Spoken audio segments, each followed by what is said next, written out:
One word, you have to understand something. Your life is not decided by one failed test. It is not decided by one rejection. It is not decided by one person who walked away from you. And it's definitely not decided by one season where everything seems to be going wrong. Your life is decided by what you do after those moments. Because everybody gets tested. Everybody gets tired. Everybody gets disappointed. Everybody has moments where they look at their situation and say, maybe this isn't for me. But the difference between people who eventually change their lives and people who remain stuck is not that one group has problems and the other doesn't. The difference is what they do with the problems. One person sees an obstacle and says, this is the end. Another person sees the same obstacle and says, this is training, same problem, different perspective, different response, different future. And that's what I want you to understand today. You don't need to win every moment. You need to keep moving toward a life you said you wanted. There'll be days when you feel powerful. Use them. There'll be days when you feel tired. Keep moving. There'll be days when nobody believes in you. Believe anyway. There will be days when your progress is so small that nobody notices. Keep going anyway, because sometimes the most important progress in your life is the progress nobody can see.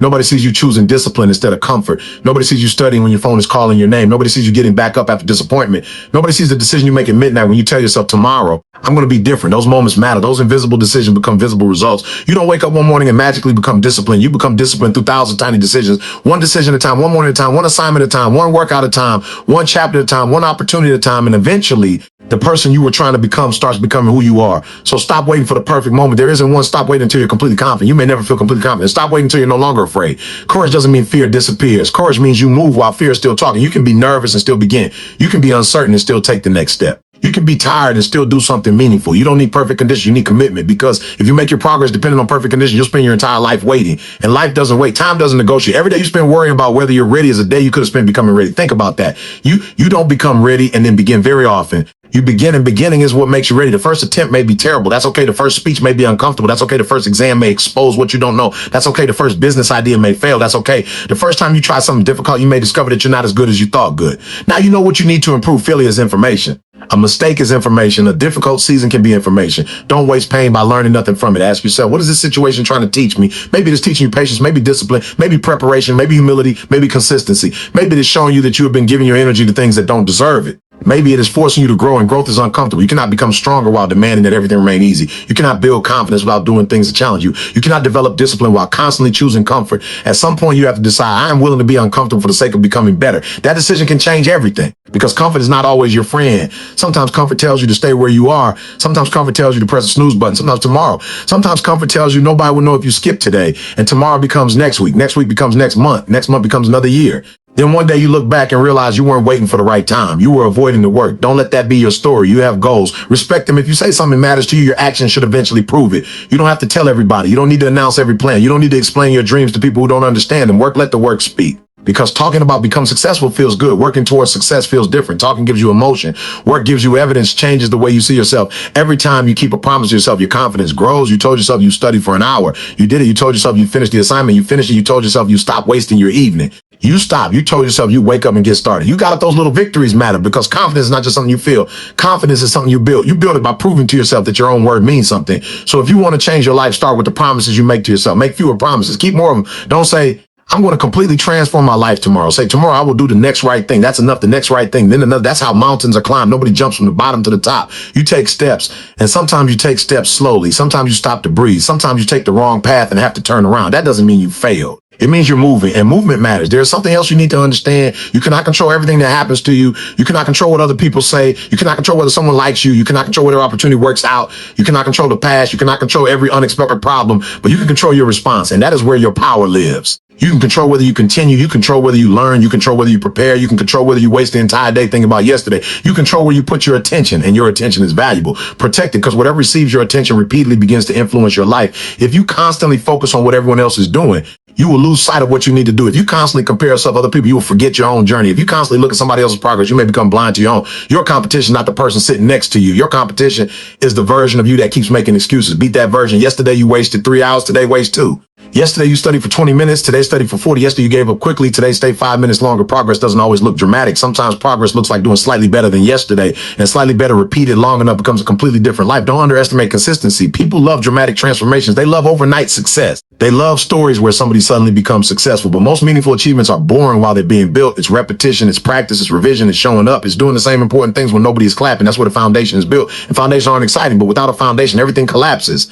So don't be embarrassed by the boring part. Be proud of it. Be proud of the hours nobody sees. Be proud of the pages nobody reads. Be proud of the effort nobody praises. Because one day those invisible hours become visible results. And people will call it talent. They will call it luck. They will say you were naturally good. They won't see the hundreds of ordinary days that created the extraordinary result. That's fine. You don't need them to see it. You need to see it. You need to know what you put into it. And when you know what you sacrifice, you don't become easily shaken by somebody else's opinion, because you know how hard you work. You know how many times you want to stop. You know how many times you start again. That knowledge becomes strength. Now, let me tell you something about setbacks. A setback is not a command to stop. Read that again in your mind. A setback is not a command to strategy. If the door doesn't open, maybe you need another door. If the method isn't working, change the method. If you're studying for hours but not understanding the material, don't simply study more. Study differently. Ask question, practice is review. Teach the concept to someone else time where the weakness is. Don't confuse repetition with progress. Progress requires adjustment. You don't keep hitting the same wall and call that persistence. Dustbins means continuing toward the goal while being willing to change the route. That's maturity. You don't have to prove that your first plan was perfect. You have to reach the destination. And sometimes the smartest thing you can do is admit this isn't working, then change. That's not weakness. That's intelligence. Your ego can become one of your biggest obstacles because your ego wants to be right. Your future needs you to be effective. Choose effectiveness. Sometimes you need to apologize. Sometimes you need to ask for help. Sometimes you need to admit you don't understand. Sometimes you need to start again. There is no shame in starting again. Starting again means you're still in the fight. And listen carefully. Never let embarrassment make a permanent decision for your future. You made a mistake. Learn you failed. Learn you were rejected. Learn you chose badly. Learn then move. Don't build a house inside one bad chapter. A chapter is not the entire book. You can have a terrible semester and still have an incredible year. You can have a difficult year and still build an incredible future. You can lose one opportunity and find another. Life is bigger than one moment. So don't give one moment more power than it deserves. Some of you are carrying yesterday and today. While yesterday is finished, learn from it. Don't live inside it. You cannot edit yesterday by worrying about it today. You can only influence what comes next. So take the lesson, leave the weight, meet forward, and be careful about the people you allow to define you. Some people only remember your old version. They met you when you were struggling. They knew you when you lacked confidence. They remember the mistakes you made. And when you start changing, they may not understand it. That's okay. You don't need everyone to understand your growth. Growth can make old environments uncomfortable. When you become more disciplined, people who benefit from your lack of discipline may question you. When you become more focused, people who enjoy distracting you may say you've changed.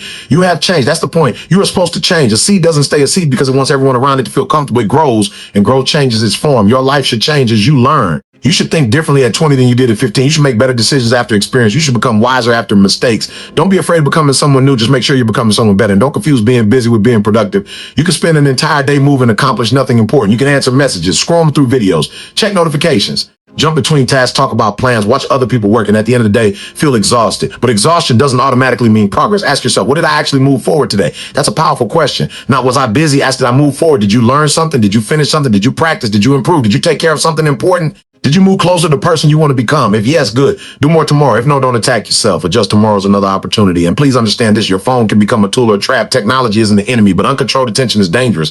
If you can't sit for 30 minutes without checking your phone, you don't own your attention yet. And if you don't own your attention, somebody notification asks for a piece of your mind. Every distraction says, look at me. You need the ability to say, not now, not because the world doesn't matter, because your goal matters too. You need periods where you are unreachable, periods where you study, periods where you practice, periods where you think, periods where you build, because the world is loud. Your future requires focus. And focus is a skill. Train and start with 20 minutes, then 30, then 45. Put the distractions away. Do one thing, finish it, then move to the next. You will be amazed by what becomes possible when your attention stops being divided. And don't wait for motivation. Motivation is unreliable. Some mornings you have it, some mornings you don't. Discipline is what remains when motivation leaves. You don't need to feel inspired to do important work. You need a stand. Your stand says, this is what I do. Now I'll do it when I feel like it. That's the difference. If your behavior depends on your mood controls your life. You cannot allow that. Your feelings are real, but they don't have to be your boss. You can feel tired and still take one step. You can feel nervous and still speak. You can feel disappointed and still study. You can feel uncertain and still prepare. You can feel unmotivated and still begin. That's strength, not pretending you don't have emotions, learning how to move responsibly while you have them. And here's another thing. Stop waiting for somebody to rescue you from the life you don't like. People can support you. Teachers can guide you. Friends can encourage you. Family can help you. But ultimately, you have responsibilities that belong to you. Your future belongs to you. Your choices belong to you. Your habits belong to you. At some point, you have to stop saying someone should start asking, what can I do? That question creates movement. What can I do? Maybe you can't solve everything. Fine. What can you do today? Study one chapter, make one call, practice one skill, write one page. Clean your workspace, prepare for tomorrow. Take one step. One step is enough because action creates clarity. You don't always think your way into confidence. Sometimes you act your way into it. You begin, you learn, you improve, then confidence follows. So if you're waiting for certainty before taking action, you're waiting for something that may never come. Take the step, learn from the step, then take another. Now, I want you to think about the future version of yourself, not some fantasy version, a realistic version, the person you could become if you stop wasting your potential. What would that person do differently at mornings? What would they stop tolerating? What would they study? Who would they spend time with? What habits would they build? What excuses would they stop making? You don't become that person someday. You become that person through today's decision. The future is being constructed right now. Every habit is a vote. Every choice is a vote. Every hour is a vote. Every time you choose discipline over distraction, you're voting for your future. Every time you choose to learn instead of complain, you're voting for your future. Every time you get back up, you're voting for your future. And eventually those votes create an identity. So start voting differently. If you want to become disciplined, practice discipline. If you want to become confident, practice courage. If you want to become knowledgeable, practice learning. If you want to become reliable, keep promises. Don't just admire qualities, practice them. You don't admire your way into becoming better. You practice your way there. And understand that your journey may be slower than somebody else's. That's okay. Different people have different starting points, different responsibilities, different opportunities, different challenges. Stop measuring your chapter against someone else's chapter. You don't know the entire story behind their progress. You see the result. You don't see the process. So stop comparing, Bill. Your job is not to become somebody else. Your job is to become the strongest, wisest, most disciplined version of yourself that you can reasonably become. And that takes time. Give yourself time, but don't use time as an excuse. There's a difference between patience and procrastination. Patience says, I will keep working. Procrastination says, I'll start later. Know the difference. Because time doesn't automatically improve you. What you do with time improves you. 10 years can pass and you can remain exactly where you are. 10 years can pass and you can become unrecognizable. The calendar doesn't create growth. Your choices do. So respect your time, respect your mornings, respect your education, respect your opportunities, respect the people who believe in you. And most importantly, respect the potential inside you. Don't waste it just because you're afraid of failing. Failure is temporary. Regret can last much longer. Imagine reaching a point years from now and realizing, I could have tried, I could have learned, I could have started, I could have worked harder. Don't let fear write those sentences for you. Trey, learn, just keep moving. You don't need to know exactly where the entire road leads. You need to know the next direction. That's enough. A person driving at night doesn't need to see the entire highway. They don't need enough light to see the next section. Then they continue. Your life can work the same way. You don't need to know exactly what your life will look like 10 years from now. You need to know what you should do tomorrow morning. That's your next section of road focus there. Tomorrow morning, wake up. Don't negotiate with yourself for an hour. Get up, make your bed, drink some water, get yourself ready. Look at your priority. Choose the most important thing. Do it not because you're trying to become perfect, because you're training yourself to act. Then do it again the next day. And again, eventually discipline becomes normal. It's a goal not to live in constant.